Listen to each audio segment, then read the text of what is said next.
Start more US based ఈ learning platform. మీరు కూడా స్లాట్ బుక్ చేసుకోవాలంటే ఈ నెంబర్కి కాల్ చేయండి. నమస్తే, వెల్కమ్ టు సుమన్ టీవీ. నేను విష్ణు. ప్రస్తుతంతో పాటు సీనియర్ ఫినాన్స్ ప్రొఫెషనల్ గిరిబాబు గారు ఉన్నారు. వారితో మాట్లాడదాం. సార్ నమస్తే. గిరిబాబు గారు నమస్తే అండి. సార్, గిరిబాబు గారు, ఇప్పుడు మనకి రకరకాల ఇన్వెస్ట్మెంట్ అవెన్యూస్ ఉన్నాయి కదా. కొంతమంది గోల్డ్లో ఇన్వెస్ట్ చేస్తారు, మరి కొంతమంది రియల్ ఎస్టేట్లో పెడతారు, కొంతమంది ఈ స్టాక్స్లో పెడుతుంటారు, కొంతమంది మ్యూచువల్ ఫండ్స్లో పెడుతుంటారు, ఇంకొంతమంది చిట్టీలు కడుతుంటారు, ఇంకొంతమంది వడ్డీలకు ఇస్తుంటారు కదా. అయితే మనకున్నటువంటి వివిధ రకాల ఇన్వెస్ట్మెంట్ ఆప్షన్స్ ఏవైతే ఉన్నాయో, మరి వీటిల్లో నుంచి ఎంత రేట్ ఆఫ్ రిటర్న్స్ మనకి చేతికి వస్తే మన పెట్టుబడి సరైన పెట్టుబడి అంటారు, మన ఎంపిక సరైనది అనుకోవచ్చు. సో అంటే మనం పెట్టే పెట్టుబడుల్లో సో ఏ ఇన్వెస్ట్మెంట్లో నుంచి మనకి సరైన రిటర్న్స్ వస్తున్నాయని మనం అనుకోవాలంటారు? అసలు చాలా గుడ్ క్వశ్చన్ అండి. చాలా మందికి ఈ డౌట్ ఉంటుంటుంది. చాలా మంది ఏం చేస్తారంటే, నేను సంపాదించిన డబ్బులు సేఫ్ ఉండాలి నాకు అని తీసుకెళ్ళి ఎఫ్డీ చేస్తారు. కొంతమంది ఎఫ్డీ చేసి చేస్తూ ఉంటారు. ఒక టైం తర్వాత నాకు చాలా తక్కువ వస్తుంది, ఎఫ్డీ చేస్తే ఏం రావట్లేదు ఇక్కడ అనిపిస్తుంటారు. 6 to 7 వస్తుంది. అంటే పర్సెంటేజ్ పక్కన పెట్టండి, వాళ్ళు సాటిస్ఫై కారు. ఇక్కడ సాటిస్ఫాక్షన్ ఇంపార్టెంట్. కొంతమంది ఏం చేస్తారంటే ల్యాండ్ కొంటారు. ల్యాండ్ కొంటే కొన్ని చోట్లనేమో ల్యాండ్కున్న డిమాండ్ వల్ల 3-4 yearsకి డబల్ అవుతుంది, మళ్ళీ తర్వాత నెమ్మదిస్తూ ఉంటుంది. కొన్ని చోట్ల ఒక 10 years కూడా డబల్ కాదు, డిపెండింగ్ ఆన్ డిఫరెంట్ ఫ్యాక్టర్స్. చుట్టుపక్కల డెవలప్మెంట్స్ ఏం రావు, దాన్ని బట్టి లేట్ అవ్వచ్చు. బట్ ల్యాండ్ విషయంలో అంత డిస్సాటిస్ఫాక్షన్ ఉండదు వాళ్ళకు. ఎందుకు అంటే, నా దగ్గర ల్యాండ్ ఉంది కదా, టచ్ ఫ్యాక్టర్ ఉంటుంది. ఎప్పటికైనా మందే కదా, పెరగకపోతుందా, పెరుగుద్ది అనే ఒక సాటిస్ఫాక్షన్ ఉంటుంది. రేపన్న రోజు పిల్లలు పనికి వస్తుంది, ఓ 10 ఏళ్ళ తర్వాత 15 ఏళ్ళ తర్వాత. ఇక్కడ మ్యూచువల్ ఫండ్స్ వచ్చేప్పటికి, మ్యూచువల్ ఫండ్స్లో నాకు కొన్ని ఫండ్స్ 20 ఇస్తాయి, కొన్ని 15 ఇస్తాయి, డెట్ ఫండ్స్ 5%, 6% ఇస్తాయి, బ్యాలెన్స్ ఫండ్స్ 12 ఇస్తాయి, ఈక్విటీ సేవింగ్స్ ఫండ్స్ 9% ఇస్తాయి, 8-9%. ఇట్లా ఒక్కొక్క కేటగిరీకి ఒక నిర్దిష్టమైన రిస్క్ అసోసియేట్ అయ్యి నిర్దిష్టమైన రిటర్న్స్ ఇస్తూ ఉంటాయి. ఇది ఒకటి. కొంతమంది ఏం చేస్తారంటే, ఇవన్నీ కాదు, నాకు దేని తెలియదు, నేను చిట్టి వేస్తే నాకు మంచి రిటర్న్ వస్తుంది అని చిట్టి వేస్తూ ఉంటారు. ఇప్పుడు మనం డిస్కస్ చేసిన చిట్టి, FD, real estate, mutual funds, ఇంకేమున్నాయి, గోల్డ్ ఒకటి, వడ్డీ వ్యాపారం, వీటన్నిటికీలో కూడా ఒక్కొక్క నిర్దిష్టమైన రిస్క్ అసోసియేట్ అయ్యి ఒక రకమైన రిటర్న్స్ మనం ఎంజాయ్ చేయొచ్చు. అయితే ఇక్కడ ఏ ప్రోడక్ట్కి ఎంత రిటర్న్ వస్తుంది, ఆ వచ్చే రిటర్న్ నాకు సాటిస్ఫాక్షన్ ఉంటుందా లేదా అనేది వెరీ వెరీ ఇంపార్టెంట్. అల్టిమేట్లీ ఈ రేట్ ఆఫ్ రిటర్న్ అనేది ఒక్కొక్క ప్రోడక్ట్కి ఏదైతే అసైన్ అయ్యి ఉందో, అంటే ఎఫ్డి అయితే 6-7 మించి రాదు, మ్యూచువల్ ఫండ్స్ అయితే 12-15% అనేది కరెక్ట్ రేట్ ఆఫ్ రిటర్న్. తర్వాత చిట్టి అయితే ఎంత వస్తుంది ఎగ్జాంపుల్ కోసం. అలాగే రియల్ ఎస్టేట్లో ఇన్ని ఇయర్స్కి డబల్ అవుతుంది, అది ఎంత పెరుగుతుంది దాన్ని బట్టి. ఇవన్నీ కూడా వాటి యొక్క రిస్క్ అసోసియేట్ని బట్టి వస్తూ ఉంటాయి. అయితే ఇక్కడ మనము చూసే విధానంలోనే మార్పులన్నీ వస్తూ ఉంటాయి. నేను ఎంత రిటర్న్ వస్తే సాటిస్ఫై అవుతాను, దాన్ని బట్టే మనం ఇక్కడ ఎంత వస్తుంది మీరు అనే క్వశ్చన్కి ఆన్సర్ చెప్పవచ్చు. ఇది ఇంకొంచెం నెంబర్స్లో చెప్పాలంటే, సపోజ్ ఫర్ ఎగ్జాంపుల్ మన దగ్గర ఒక ₹1,00,000 ఉన్నాయి. ఈ 1,00,000 తీసుకెళ్ళి స్టేట్ బ్యాంక్ ఆఫ్ ఇండియాలో ఎఫ్డీ చేసాం. India's largest bank, PSU bank, safest bank. Deposit ఎంత వస్తుంది? 6% వస్తుంది. ఓకే, 6% నాకు సరిపోదు, చాలా తక్కువ, బట్ సేఫ్. కానీ నాకు వద్దు. నేనేం చేస్తాను, ఈ ₹1,00,000 తీసుకెళ్ళి ఎవరికైనా తెలిసిన ఫ్రెండ్ అడుగుతున్నాడు, వాడికి వడ్డీకి ఇస్తా అని వడ్డీకి ఇస్తాం. ధర్మ వడ్డీ ఎంత ఉంటుంది? పర్సెంటేజ్ చెప్పండి. ₹2 వడ్డీ అంటే 24%. సో 24% వచ్చేసి ఒక తెలిసిన మిత్రుడికి ఇస్తాము. మనకు ఎంత ఇస్తాడు? నెలకు ₹2 చొప్పున ఇస్తున్నాడు, అంటే 2000 వస్తుంది. ఇది బాగుంది నాకు అంటే 24%. కానీ ఇక్కడ బ్యాంక్ వేస్తే 6%. ఈ రెండింటికి మధ్య కంపేర్ చేయండి రిస్క్ గురించి. బ్యాంక్ సేఫెస్ట్, అదే ఇక్కడ డబ్బులు బయటకి ఇస్తే రిస్కియస్ట్. అంటే ఇచ్చేటప్పుడు మిమ్మల్ని దేవుళ్ళలాగా చూస్తాడు, తిరిగి ఏమని అడిగితే ఫోన్ ఎత్తారు పక్కన పెట్టండి, మీకు తిరిగి వస్తాయి కూడా గ్యారంటీ లేదు.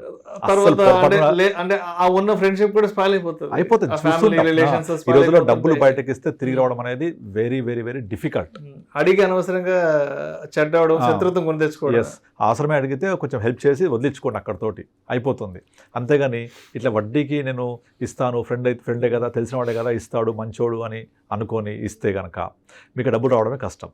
ఓకే, మన పాయింట్కి వస్తే అది ఎంత risk? 100% risk. You may not get life risk, డబ్బులు కూడా రిస్క్ 100%. మీకు వెనక్కి కూడా రాకపోవచ్చు ఒకసారి, బట్ మంచి రిటర్న్ వస్తుంది 24%. నాకు అది వద్దు, పెట్టొద్దు ఎవరు అక్కడ. అటువైపు వెళ్ళొద్దు. సో 24% విత్ ఫుల్ రిస్క్ మనకు వద్దు. అది 6% బ్యాంక్ సేఫ్టీ, కానీ ఇది వద్దు, నాకు సరిపోవట్లేదు. ఇది బాగుంది కానీ రిస్క్ ఉంది. ఇప్పుడు ఏం చేద్దామంటే రెండింటిని యావరేజ్ చేద్దాం. What is average of 6 + 24? 30/2, 15%. 15% అనేది average of risk full, risk free యొక్క యావరేజ్. అంటే ఫుల్ రిస్క్ తీసుకుంటే 24% వస్తుంది, జీరో రిస్క్ తీసుకుంటే 6% వస్తుంది. వీటి యావరేజ్ వచ్చేసి 30/2, 15%. అంటే నాకు 15% కనుక వస్తే this is the average of risk full and risk free. ఇది మ్యాక్సిమం సైడ్ అన్నట్టు. Okay, average. అండ్ నేను ఇక్కడ బ్యాంక్ వెళ్తే 6% వస్తుంది కదా, నాకు బ్యాంక్కి 6 ఎలాగో గ్యారంటీకి వస్తుంది. నాకు ఇంకెంత ఎక్కువ వస్తే ఐ విల్ బి సాటిస్ఫైడ్. అంటే దీన్ని ఆపర్చునిటీ కాస్ట్ అంటాం.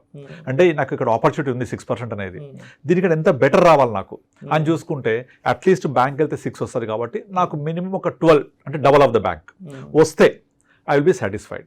అంటే 12% లోవర్ సైడ్, 15% హయ్యర్ సైడ్ కనుక వస్తే ఆ rate of return very very very good return. One should satisfy for that. ఈ రేట్ ఆఫ్ రిటర్న్ 12కి వస్తుందా, 15కి మధ్యలో కనుక వస్తే మనకు చాలా మంచి రిటర్న్ జనరేట్ అయినట్టు. So you have to satisfy that level. అంతేగాని నాకు సాటిస్ఫై కాను, నాకు 20 కావాలి 30 కావాలంటే మనం ఏం చేయలేము దానికి. అవును, అంతే కదా, సబ్జెక్ట్ టు మార్కెట్ రిస్క్ అలాగా. మీరు అంతెందుకు మీరు ఈ రోజుల్లో చాలా మంది క్రిప్టో కరెన్సీ మాట్లాడుతూ ఉంటారు. ఇక అది ఎంత రిస్క్ అంటే చెప్పలేం. మీరు పెట్టే డబ్బులు ఎక్కడికి వెళ్తాయి, ఏ కంట్రీ మేనేజ్ చేస్తుంది, ఎందులోకి వెళ్తున్నాయి, దాని రెగ్యులేషన్ ఏంటి, రూల్స్ ఏంటి, ట్యాక్సెస్ ఏంటి, ఎవరికి తెలియదు. జీరో ఆన్సర్ ఎవరి చేతిలో ఉంటుంది తెలీదు. పొరపాటున మీరు ఇన్వెస్ట్ చేసిన యాప్ కనుక పోతే, ఆ క్రెడెన్షియల్స్ పోతే ఇంకెవరిని అడుగుతారు? ఇంకా దారుణమైన రిస్క్ కదా అది. But people are still investing. ఎందుకు అంటే మా ఫ్రెండ్ వచ్చి పెట్టాడు, వాడికి డబ్బులు వచ్చాయి, గ్రీడ్ అంతే. సో అదో వెళ్తూ ఉంటారు. కొంతమంది స్టాక్ మార్కెట్లో బయట నుంచి చూస్తే స్టాక్ మార్కెట్ చాలా లుక్రేటివ్ కనిపిస్తుంది. ఇగో ఈ షేర్ ఇక్కడ ఉంది, కొన్నాడు మావాడు, పెరిగింది, డబ్బులు వచ్చాయి, కొన్నాడు పెరిగింది, ఇదే కనపడుతుంది. ఒక్కసారి దిగితే దాని లో తెలుస్తుంది. సో అలా తెలుసుకొని లేదు ఇంకా క్విక్ డబ్బులు రావాలంటే బ్యాంక్ నిఫ్టీలో F&O చేయాలి, ఆప్షన్స్ చేయాలి, ఇవన్నీ రకరకాలుగా వెళ్ళి అల్టిమేట్ డబ్బులు పోగొట్టుకుంటూ ఉంటారు. పోగొట్టుకొని మళ్ళీ తీసుకెళ్ళి FD చేస్తూ ఉంటారు. ఇదైతే సేఫ్ ఉంటుంది, నాకేం ప్రాబ్లం లేదని. కనుక అంత గ్రీడ్కి వెళ్ళొద్దు. అంత మరీ సేఫ్టీ బ్యాంకులో పెట్టాల్సిన అవసరం కూడా లేదు.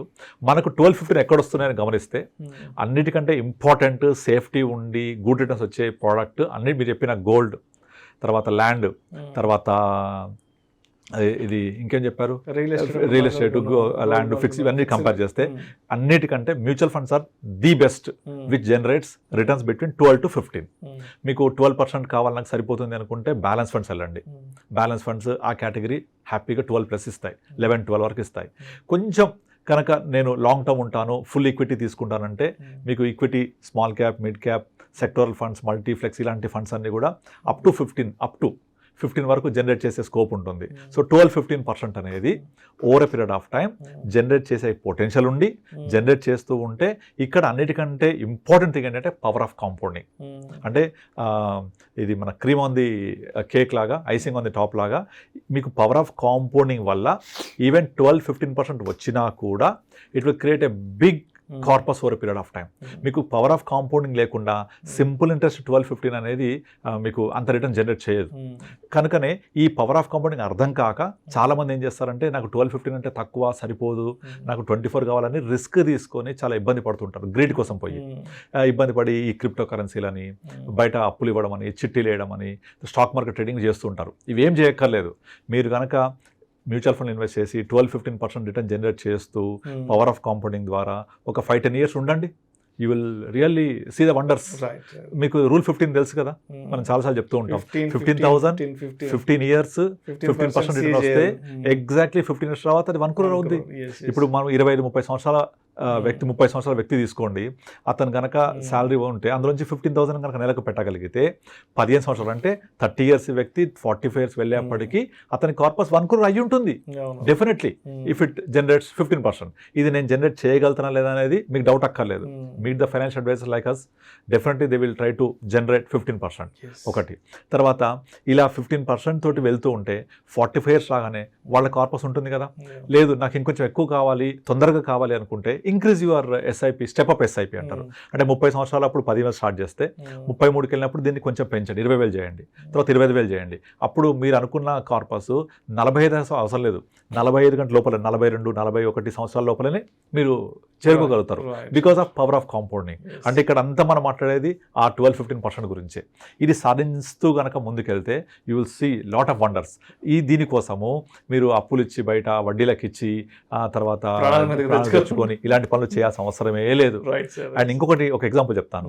ఫర్ ఎగ్జాంపుల్ మీరు ఈ పవర్ ఆఫ్ కాంపౌండింగ్ ఇంకో ఎగ్జాంపుల్, సపోజ్ మీ దగ్గర ఒక ₹1,00,000 ఈ ₹1,00,000 మీరు మ్యూచువల్ ఫండ్లో పెట్టినప్పుడు కనుక 15% రిటర్న్ జనరేట్ చేస్తే ఎన్ని ఇయర్స్లో డబుల్ అవుతుంది? ఇది ఎగ్జాక్ట్లీ 5 years డబుల్ అవుతుంది.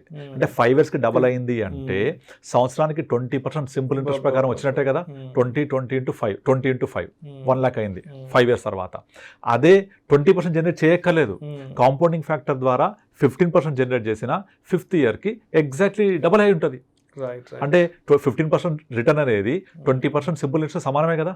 కనుక మీరు వడ్డీకి ఇచ్చినప్పుడు అక్కడ నాకు ₹2 వస్తుంది, 24 వస్తుంది అనుకోకర్లేదు. ఇక్కడ 15 వచ్చి that is equal to more than 20%. ఇదొకటి. రెండోది, ఈ 12-15% ఫ్యూచర్లో ఎప్పుడు వస్తుందా అంటే చాలా కష్టం.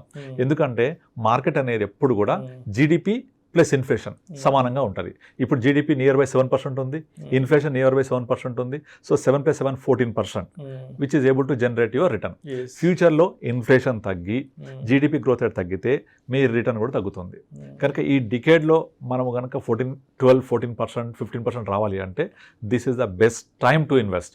ఫ్యూచర్లో అంటే మన నెక్స్ట్ జనరేషన్ వాళ్ళకు ఇలాంటి 12-15% రిటర్న్ రాకపోవచ్చు కూడా. ఇది మనం ప్రజెంట్ చూస్తున్నాం. యుఎస్, జపాన్, యూకే అడ్వాన్స్డ్ కంట్రీస్లో ఇన్ఫ్లేషన్ చాలా స్ట్రింక్ అయిపోయింది, అలాగే గ్రోత్ రేట్ స్ట్రింక్ అయిపోయింది. అక్కడ హార్డ్లీ 4-5% వస్తే ఎక్కువ. వాళ్ళ ఎకానమిక్ గ్రోత్ రేట్ అంతా కూడా 2-3% ఉంటుంది, ఇన్ఫ్లేషన్ ఒక 3%, 5-6%. ఒక్క ఇండియాకే ఈ స్కోప్ ఉంది ఇప్పుడు 14-15% కైండ్ ఆఫ్ రిటర్న్ జనరేట్ చేయడానికి. సో ఇలా మనం వెళ్తే సూపర్ రిటర్న్స్ చేయొచ్చు. Thank you so much Giribabu garu. Thank you అండి.